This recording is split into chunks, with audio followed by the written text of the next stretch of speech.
오늘 본문의 탕자의 이야기가 나옵니다. 예수님께서 사람들에게 영적 교훈을 주고자 지어낸 이야기입니다. 자, 이 이야기는 여러분들이 잘 아시는 대로 이렇게 시작합니다. 어떤 사람에게 두 아들이 있었는데 어느 날 둘째 아들이 아버지에게 나와서 이렇게 요청합니다. 아버지가 돌아가시면 어차피 내게 물려주실 재산 미리 좀 주세요. 이제 저도 성인이 되었으니 아버지를 떠나 먼 나라에 가서 내 인생 내 마음대로 살고 싶습니다. 이렇게 요청을 했습니다. 자, 이렇게 둘째 아들이 하도 강경하게 요청을 하자 이 아버지가 그래 그렇게 하자 하고 둘째 아들에게 미리 재산을 나누어 주었습니다. 자, 그렇게 해서 둘째 아들은 아버지로부터 상속받은 재산을 챙겨가지고 먼 나라로 떠났습니다. 자, 먼 나라로 간 이 아들은 거기서 아버지에게 물려받은 그 재산을 가지고 물건을 사서 장사를 한다든지 또 토지를 사서 농사를 짓는다든지 재산을 늘릴 요량으로 그렇게 장사를 한다든지 농사를 짓는다든지 그런 게 아니었습니다. 그저 그 나라 건달이 친구들과 함께 흥청망청 써대기만 했습니다. 요즘으로 말하자면 낮에는 경마장 가서 도박으로 돈 날리고 밤에는 고급 술집에 가서 요정 같은 데 가서 술 접대하는 여자들에게 돈을 쓰며 방탕한 생활을 한 것입니다. 자, 이렇게 허랑방탕하게 돈을 쓰다 보니 모으기는 힘들어도 쓰는 거는 금방인지라 어느새 가진 돈이 다 떨어지고야 말았습니다. 돈이 떨어지자 그동안 함께 놀아준 친구들도 떠나고 거짓 웃음을 지어주던 여자들도 떠나고 결국 혼자 남게 되었고 빌어먹는 거짓 신세가 되고 말았습니다. 그런데다가 그 나라에 흉년이 들어서 빌어먹는 것도 힘들게 되었습니다. 그래서 하는 수 없이 돼지 치는 일을 하면서 돼지가 먹는 지업 열매로 배를 채우고자 했습니다. 자, 여러분, 유대인들은 돼지고기를 먹지 않습니다. 그렇기 때문에 유대인들은 돼지 치는 일을 하지 않을 뿐더러 돼지 치는 일을 아주 천하게 여겼습니다. 자, 그러므로 이 둘째 아들이 돼지 치는 일을 하면서 돼지 우리간에서 잠을 자면서 돼지가 먹는 지업 열매로 허기를 채우고자 했다는 것은 그가 얼마나 비참한 신세가 되었는가를 말해주고 있는 겁니다. 자, 그런데 더 비참한 사실은 그렇게 돼지 치는 일을 하면서 돼지가 먹는 지업 열매로 배를 채우고자 했지만 그것마저도 여의치가 않았다는 겁니다. 자, 그러던 어느 날 이 아들이 돼지 우리간에서 돼지 옆에서 누워 잠을 청하는데 잠은 안 오고 집생각, 아버지 생각만 간절한 것이었습니다. 아버지 사랑이 그립고 아버지와 함께 있을 때 그 풍족했던 생활이 그리워 눈물만 흐르게 되었습니다. 그리고는 혼잣말로 이렇게 말했습니다. 우리 17절 다 같이 한번 읽어보겠습니다. 시작. 이에 스스로 돌이켜 이르되 내 아버지에게는 양식이 풍족한 품꾼이 얼마나 많은가. 나는 여기서 주려 죽는구나. 아멘. 내 아버지 집에는 품꾼들, 즉 머슴들도 양식이 풍족하여 배부르게 먹고 지내는데 나는 여기서 이렇게 굶어 죽어가고 있구나. 이렇게 혼잣말로 말했습니다. 그리고는 마침내 이렇게 결심했습니다. 우리 18절, 19절 다 같이 읽어보겠습니다. 시작. 내가 일어나 아버지께 가서 이르기를 아버지, 내가 하늘과 아버지께 죄를 지었사오니 지금부터는 아버지의 아들이라 일컬음을 감당하지 못하겠나이다.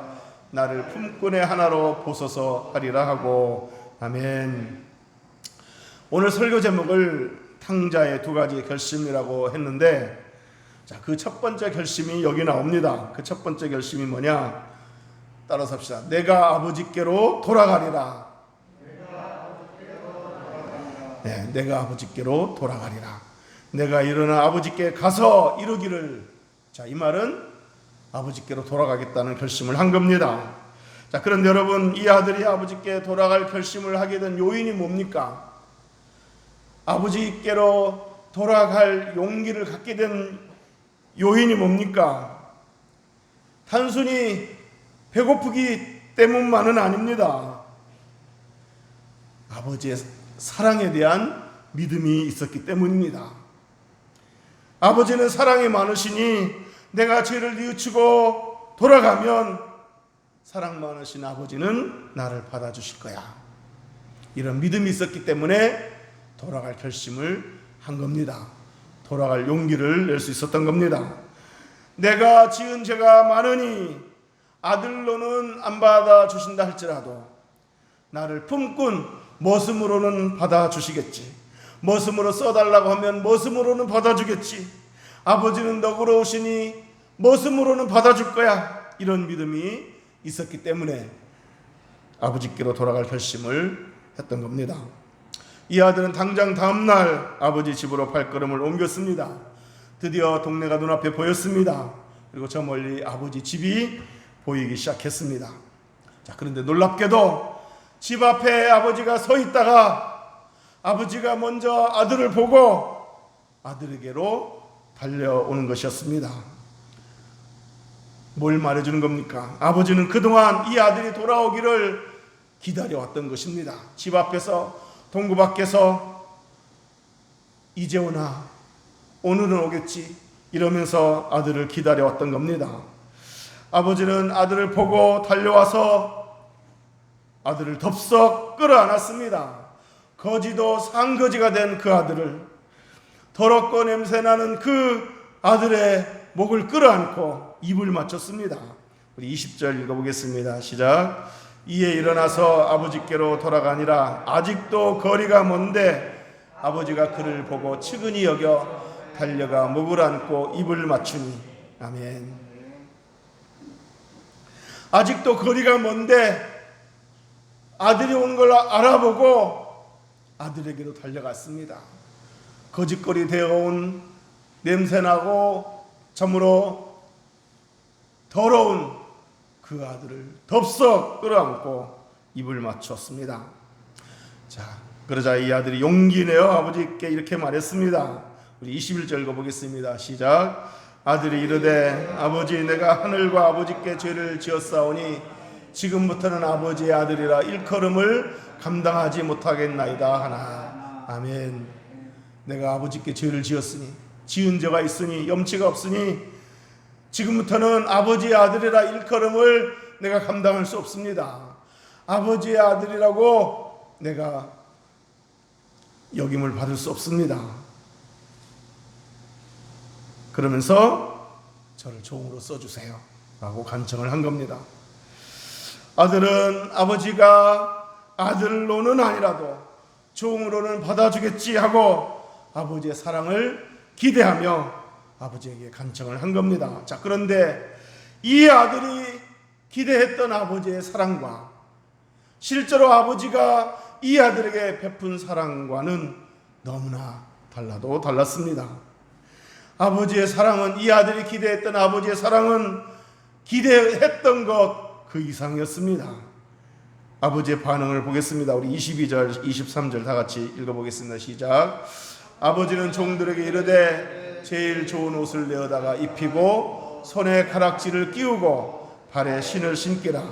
그리고 살진 송아지를 끌어다가 잡으라. 우리가 먹고 즐기자. 아멘. 아버지는 종들을 시켜 제일 좋은 옷을 입혀라. 이 아들에게 제일 좋은 옷을 입혀라. 손에 가락지를 끼워주라. 발에 신발을 신겨주라. 그리고 살진 송아지를 잡아다가, 그것도 살진 송아지를 잡아다가 잔치하며 즐기자. 이렇게 말했습니다. 그러면서 이 말을 덧붙였습니다. 내 아들이 죽었다가 다시 살아났고 잃었다가 다시 얻었으니, 그러면서 잔치를 벌리자라고 말했습니다. 여러분, 이렇게 아들이 기대했던 그 이상의 아버지의 사랑을 보고 아버지의 그 아들을 향한 그 애정을 보고 이 아들에게 어떤 생각이 들었겠습니까? 그리고 또 어떤 결심을 했겠습니까? 탕자의 두 번째 결심은 이겁니다. 따라서 합시다. 내가 다시는 아버지를 떠나지 않으리라. 아멘. 물론 오늘 본문에 아들이 내가 다시는 아버지를 떠나지 않으리라 이렇게 결심했다는 내용은 없습니다. 그러나 충분히 상상할 수 있는 내용입니다. 여러분, 이 아들이 아버지 집으로 돌아가고 있을 때 별별 생각이 다 들었을 겁니다. 내가 이꼴로 가면 동네 사람들은 얼마나 조롱을 할까? 종들이 얼마나 나를 비웃을까? 그런 생각에 집으로 가는 그 발걸음을 몇 번이고 망설였을 겁니다. 내가 아버지 집에 도착했는데 만약에 아버지가 내가 준 돈 다 어디다 썼느냐라고 물으신다면, 내가 그렇게 가지 말라고 말렸는데 내 말 안 듣더니 그 꼴이 뭐냐 이렇게 말씀하신다면, 나를 아들로는 아니더라도 종으로는 받아주시겠지 하고 믿고 갔는데 종으로 받아주시기는커녕 그냥 내치신다면, 난 너 같은 아들 둔 적 없다 하고 내쫓는다면 어떻게 해야 되나? 이런저런 생각에 아버지 집으로 가는 발걸음이 무겁기만 했을 겁니다. 자, 그런데 막상 와보니 이 아버지는 내 아들이 죽었다가 다시 살아났고 잃었다가 다시 얻었으니 살찐 송아지를 잡아다가 잔치하자, 우리 잔치하자, 우리 즐기자 하면서 만면에 웃음을 띄우고 즐거워하는 이 아버지의 모습을 보았을 때 이 아들은 분명히 내가 다시는 아버지를 떠나지 않으리라 이렇게 결심했을 겁니다. 여러분, 아버지가 종들을 시켜 제일 좋은 옷을 내어다가 입혀라, 손에 가락지를 끼워라, 발에 신을 신기라 라고 하는 이 말의 의미는 이것입니다. 아들아, 종이 웬 말이냐? 너는 여전히 내 아들이다. 이런 의미로 옷을 입히고 가락지를 끼우고 신발을 신긴 겁니다. 아들로서 받아주겠다는 뜻입니다. 여러분, 이 아들 입장에서 아버지가 모습으로만 받아줘도 황송할 터인데 종이 뭔 말이냐? 너는 여전히 내 아들이다. 제일 좋은 옷을 입혀라, 손에 가락지를 끼워줘라, 발에 신을 씻겨라 하고 종들에게 시키는 모습을 보았을 때, 아들로 받아주었을 때 얼마나 감격했겠습니까? 그뿐만 아니라 내 아들은 죽었다가 다시 살아났으며 잃었다가 다시 얻었노라 하고 잔치를 벌인다 하니, 잔치까지 벌인다 하니 얼마나 이 아들이 받은 감동이 컸겠습니까? 아들은 속으로 이렇게 생각했을 겁니다. 내가 돌아오기를 정말 잘했구나. 돌아오기를 몇 번이고 망설였는데, 내가 돌아가리라 하고 결심했지만 돌아가는 길에 이 생각 저 생각에 몇 번이고 망설였는데 돌아오기를 정말 잘했구나. 그러면서 뭐라고 결심했겠습니까? 이제 다시는 아버지 곁을 떠나지 말아야지. 이렇게 좋은 아버지가 계시는데 내가 다시는 아버지 곁을 떠나지 않으리라. 분명히 이 아들은 아버지를 끌어안고 눈물을 흘리면서 이런 결심을 했을 것이 분명합니다. 여러분, 오늘 이 비유가 주는 교훈이 무엇입니까? 아들은 집 떠나면 안 된다. 아들은 평생에 아버지랑 같이 살아야 된다. 아버지랑 한 집에 살지 않으면 불효한 짓이다. 이런 얘기가 아닙니다. 오늘 이 비유가 주는 영적 교훈은 바로 이겁니다. 본문의 탕자가 아버지를 멀리 떠나 먼 나라에 가서 돈과 쾌락으로 만족을 얻으려고 했지만 결국 얻은 것은 비참한 거짓골 신세가 되고 말았던 것처럼, 하나님 아버지를 떠나 세상에서 만족을 얻으려고 하는 인생은 결코 이 아들과 같다. 결코 세상에서는 참 만족을 얻을 수 없다라는 교훈을 주고 있는 것입니다. 예레미야 2장 13절에 내 백성이 두 가지 악을 행하였나니 곧 그들이 생수의 근원되는 나를 버린 것과 스스로 웅덩이를 판 것인데 그것은 그 물을 가두지 못할 터진 웅덩이들이니라 라고 했습니다. 예레미야 선지자가 당시 백성들이 두 가지 악을 행했다고 지적했는데 그 두 가지 악 중에 하나는 생수의 근원되는 하나님을 버렸다는 것, 그리고 또 하나는 생수의 근원되는 하나님을 버리고 하나님이 주신 생수를 마다하고 스스로 웅덩이를 팠다는 겁니다. 이게 바로 백성들이 하나님께 범한 두 가지 악이라는 겁니다.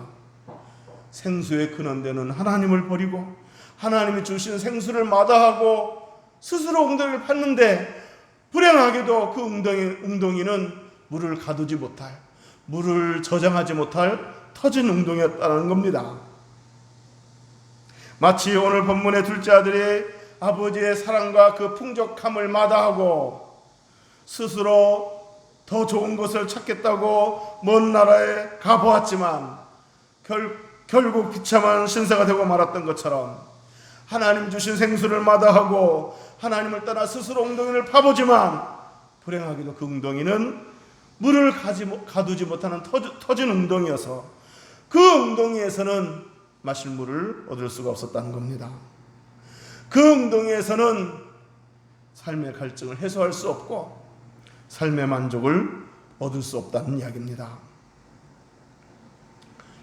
솔로몬 왕이 한때 타락했다가 회개하고 나서 이런 고백을 했습니다.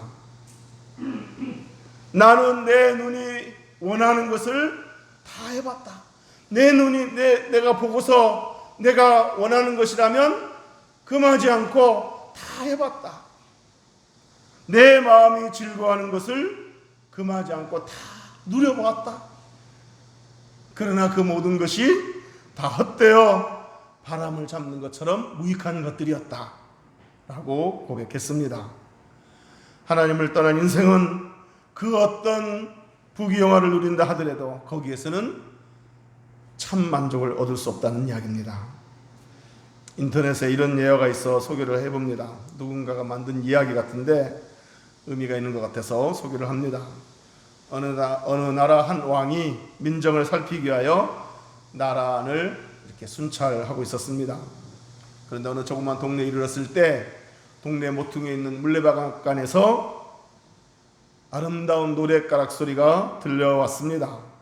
왕은 발걸음을 멈추고 물레방앗간 안을 들여다보았는데 한 할머니가 일을 하면서 혼자서 노래를 부르고 있었습니다.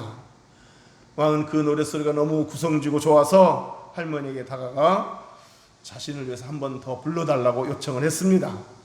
할머니는 수줍어하면서 이렇게 노래를 불렀다고 합니다. 세상 사람 날 부러워 아니하여도 나도 역시 세상 사람 부럽지 않네. 하나님의 크신 은혜 생각할 때에 할렐루야 찬송이 저절로 나네.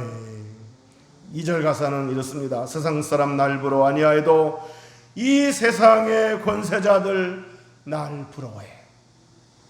십자가의 크신 사랑 생각할 때 할렐루야 찬송이 저절로 나네. 이 할머니는 비록 가난했지만 세상의 권세자들이 부럽지 않은 겁니다. 하나님의 크신 은혜 생각할 때 할렐루야 찬송이 저절로 나오고 십자가의 크신 사랑을 생각할 때 할렐루야 찬송이 저절로 난다고 하면서 어떤 돈 많은 사람도 어떤 권세가도 부럽지 않다 하면서 만족함을 이렇게 노래로 표현한 겁니다. 사랑하는 성도 여러분, 저와 여러분은 하나님께 창조되었고 하나님으로부터 생명을 얻은 존재입니다. 그렇다고 한다면 저와 여러분의 생명의 근원은 하나님이시고 저와 여러분의 삶의 주인은 하나님이십니다. 믿습니까? 하나님께로부터 창조되었고 하나님께로부터 생명을 보호받았고 하나님의 은혜로 살고 있기 때문에 우리는 하나님을 떠나 살 수는 없습니다. 물고기가 물을 떠나 살 수 있을런지 몰라도 하나님을 떠나서는 살 수 없는 저희들입니다. 믿습니까? 그렇기 때문에 저와 여러분은 생명의 근원 되시고 우리 삶의 주인 되시는 하나님을 떠나서는 참 만족을 얻을 수 없다 라는 사실을 기억하고 하나님 은혜 안에서 만족을 얻으려고 하고 하나님 은혜 안에서 행복을 누리려고 하는 저와 여러분 되시기를 주의 이름으로 축원합니다. 이제 말씀을 정리하도록 하겠습니다. 지금도 우리 하나님께서는 주인들이 돌아오기를 기다리고 계십니다. 집 나간 탕자가 돌아오기를 그의 아버지가 집 밖에서 동구 밖에서 매일 기다렸던 것처럼 우리 하나님도 주인들이 돌아오기를 날마다 기다리고 계십니다. 그 어떤 죄를 할지라도 그 어떤 죄인이라 할지라도 진심으로 뉘우치고 돌아오기만 한다면 우리 하나님은 끌어안고 입을 맞추실 것입니다. 집 나간 탕자가 돌아왔을 때 내가 준 돈 어디다 썼느냐, 말 안 듣고 나가더니 그 꼴이 뭐냐 이렇게 묻지도 않고 그저 끌어안고 입을 맞추면서 즐거워했던 그 아버지처럼 그 어떤 죄인이라도 돌아오면 그 죄를 묻지 않고 끌어안고 입을 맞추실 줄로 믿습니다. 잔치를 벌이실 줄로 믿습니다. 바라기는 우리 온전교를 통해서 많은 죄인들이 하나님께로 돌아와 하나님 주시는 참 생명과 참 만족과 참 평안과 참 행복을 얻을 수 있게 되기를 간절히 소원합니다. 아울러 이미 하나님께 돌아온 우리 온전교 성도들이 늘 하나님 은혜 감사하면서 하나님 은혜 아니면 살 수 없음을 고백하면서 하나님을 떠나서는 그 어디서도 내가 참 만족을 얻을 수 없다는 사실을 인정하면서 내가 다시는 하나님 곁을 떠나지 않으리라 라고 결심할 수 있게 되기를 주님의 이름으로 축복합니다. 제가 청년 때 많이 불렀던 찬양이 있는데 여러분도 잘 아는 찬양입니다. 주님 뜻대로 살기로 했네. 주님 뜻대로 살기로 했네. 주님 뜻대로 살기로 했네. 그 다음에 뭐예요? 뒤돌아서지 않겠네. 이 세상 사람 날 몰라줘도 뒤돌아서지 않겠네. 세상 등지고 십자가 보내 뒤돌아서지 않겠네. 뒤돌아서지 않겠네. 이 찬양 가사가 저와 여러분의 고백이 될 수 있게 되기를 주님의 이름으로 축복합니다. 기도하겠습니다.